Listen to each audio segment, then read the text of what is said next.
വിദേശത്ത് പോയി പഠിച്ചാലോന്നൊരു ചിന്ത.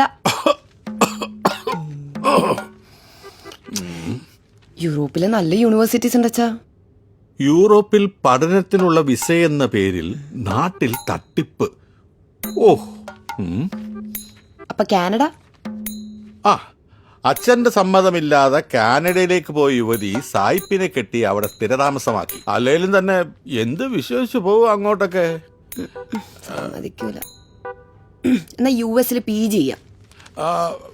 ആ, അമേരിക്കയിലെത്തിയ യുവതി വഴിതെറ്റി മെക്സിക്കോയിൽ ചെന്ന് മെക്സിക്കൻ കാർട്ടലിന്റെ പിടിയിൽ. ഇനി എങ്ങനെ രക്ഷപ്പെടുക കാലമാടന്മാർ? അതെ, ഒരുപാടില്ലാത്ത വാർത്തകൾ വായിച്ച് കഷ്ടപ്പെടണ്ട.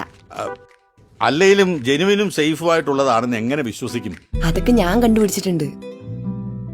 One doorway, safe and secure ആയിട്ട് ലോകത്തെ ഏത് വിദേശ രാജ്യത്തിലേക്കും പഠിക്കാനും മൈഗ്രേറ്റ് ചെയ്യാനും 100% ഗൈഡൻസോടെ പറക്കാം. ഓ, നിങ്ങളുടെ സ്വപ്നം യാഥാർത്ഥ്യമാക്കാം. Door to infinite possibilities.